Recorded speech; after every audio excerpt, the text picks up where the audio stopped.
Faire Emrys ne vaut pas le coup, vrai ou faux? Au sein de la coopérative, il y a tous les profils, des gens qui gagnent quelques euros par-ci ou par-là, d'autres qui gagnent énormément, certains comme moi qui gagnent un complément de revenu. Mais une question se pose, est-ce que ça vaut le coup? Dans cette vidéo, je vais t'expliquer pourquoi. Je suis d'avis que oui, je te donne des exemples concrets et des idées pour améliorer ta vision, aussi te donner des pistes pour toi aussi avoir plus de résultats. Mais avant de rentrer dans le vif du sujet, si tu n'es pas encore abonné à cette chaîne, prends quelques secondes pour le faire afin d'être informé lorsque je poste une nouvelle vidéo. Si le contenu te plaît, n'hésite pas à laisser un petit pouce et le plus important, à me dire en commentaire ce qui t'a le plus plu dans cette vidéo ou si ça t'a pas plu et on voit la suite juste après le générique.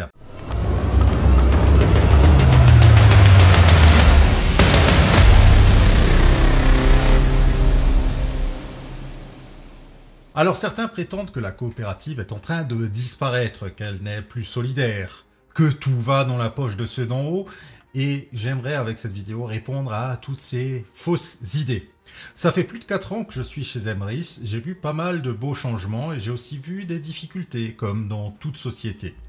Parlons maintenant du premier point. La coopérative est en train de disparaître. Depuis janvier, la coopérative a fait face à plusieurs difficultés, ce qui inévitablement amplifie le sentiment négatif. On a ainsi pu voir des difficultés de stock, des bugs avec notre partenaire de e-cart, des retards avec le chéquier, des divergences entre partenaires, des personnes qui sont persuadées que le capitaine fait des mauvais choix, des personnes qui ont choisi d'autres business, bref, pas mal de choses qui peuvent permettre à plein de monde de rapidement se dire que tout va mal et que le bateau coule. Je rappelle que lorsque je me suis lancé dans la coopérative, il y avait exactement 6 partenaires et que mes propres achats ne me donnaient droit qu'à 40% de la remise négociée, sans parler du site à l'époque qui était... Aujourd'hui, on a un site assez correct. Certes, il y a pas mal de choses qu'on peut améliorer, mais dans le fond, le site fait ce qu'on lui demande et tient la charge et c'est l'essentiel.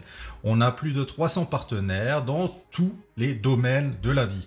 Et on gagne entre 60 et 70% de la remise négociée, soit bien plus qu'à l'époque. La majorité des partenaires est en e-cart et quand il n'y a pas de problème, c'est livré en quelques secondes. Ceux qui ont vu des difficultés il y a quelques semaines ont pu voir une très nette amélioration car la coopérative a fait le nécessaire pour régler ces problèmes. Et je rappelle que la coopérative n'est pas une multinationale milliardaire. Les problèmes mettent parfois un peu de temps à se régler. Alors, est-ce que la coopérative se meurt? Personnellement, je suis convaincu du contraire. Les partenaires les moins rentables ou qui demandent le plus d'efforts au niveau du service après-vente sont tout doucement terminés.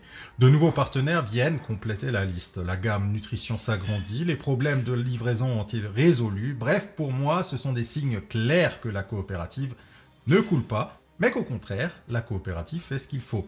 Certains se focalisent sur des problèmes et perdent leur motivation, n'avancent pas ou pire font peur à leur propre filleul. Et c'est justement durant les tempêtes et les crises d'incertitude que certains se démarquent et avancent. Deuxième point. La coopérative n'est plus solidaire. Alors celle-là, elle est pas mal, hein. Je me demande bien si les personnes qui disent ça savent de quoi elles parlent.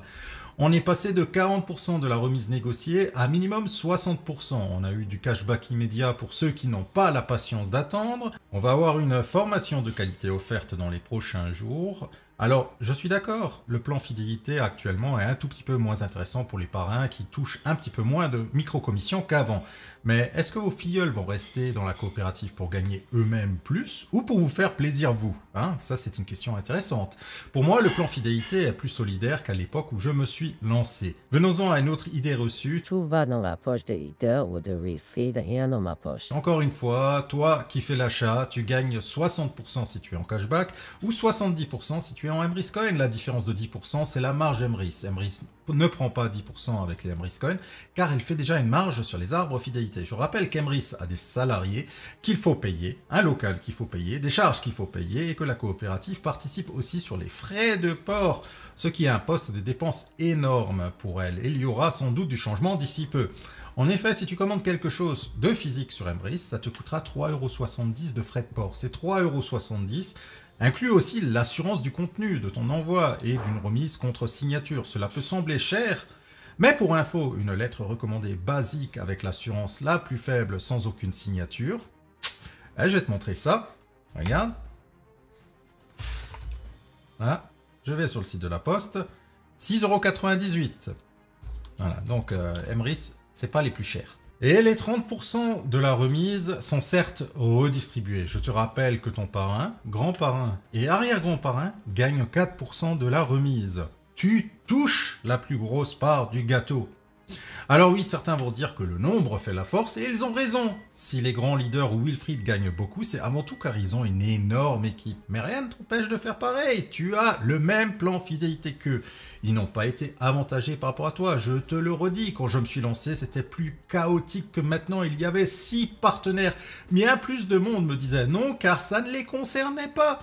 Wilfried, lui, a dû convaincre les premiers membres de se lancer avec lui sur une base d'une idée. Pire encore, il leur a demandé de participer et de lâcher un gros billet pour pouvoir faire la toute première commande chez Monoprix.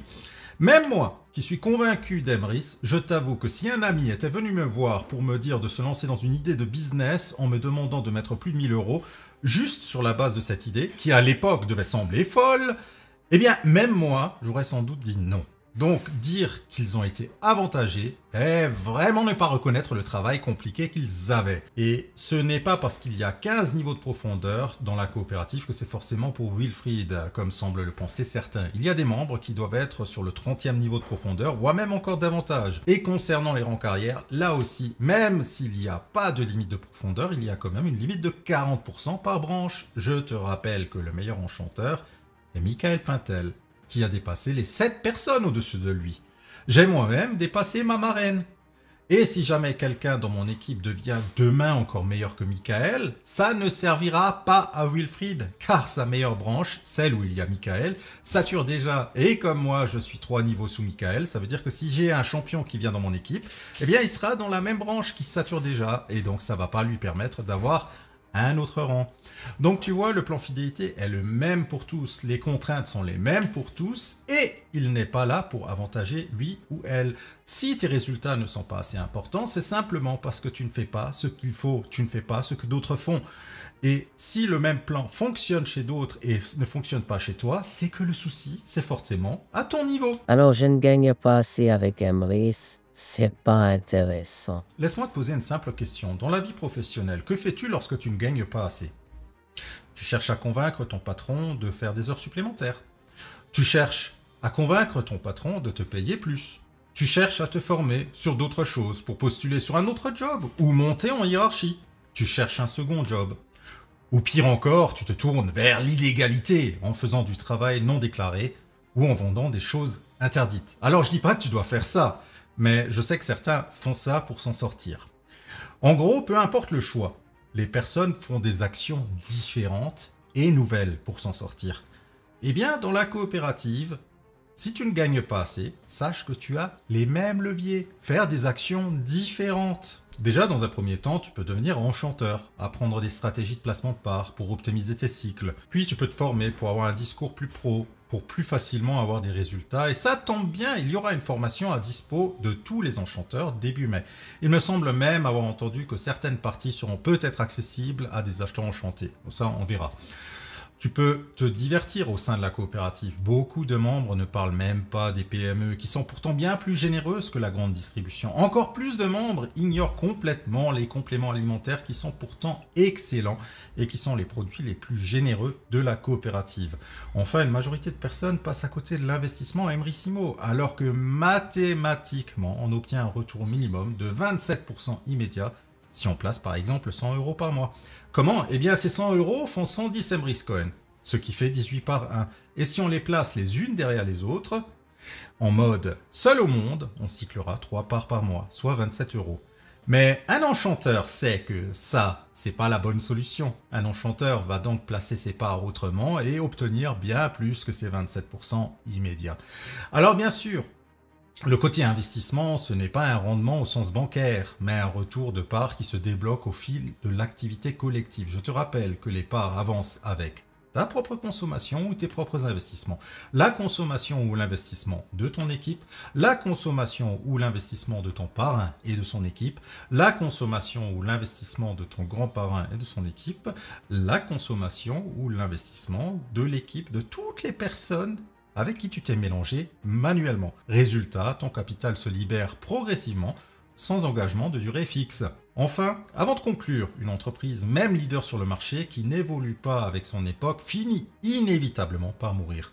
Regarde par exemple Nokia, qui était le numéro 1 mondial. Apple est venu avec son smartphone. Nokia s'est dit, ça marchera jamais. Nokia a vu arriver Android et est resté de marbre. Quelques années plus tard, plus personne n'a de téléphone Nokia, alors que tout le monde avait un téléphone Nokia à une époque.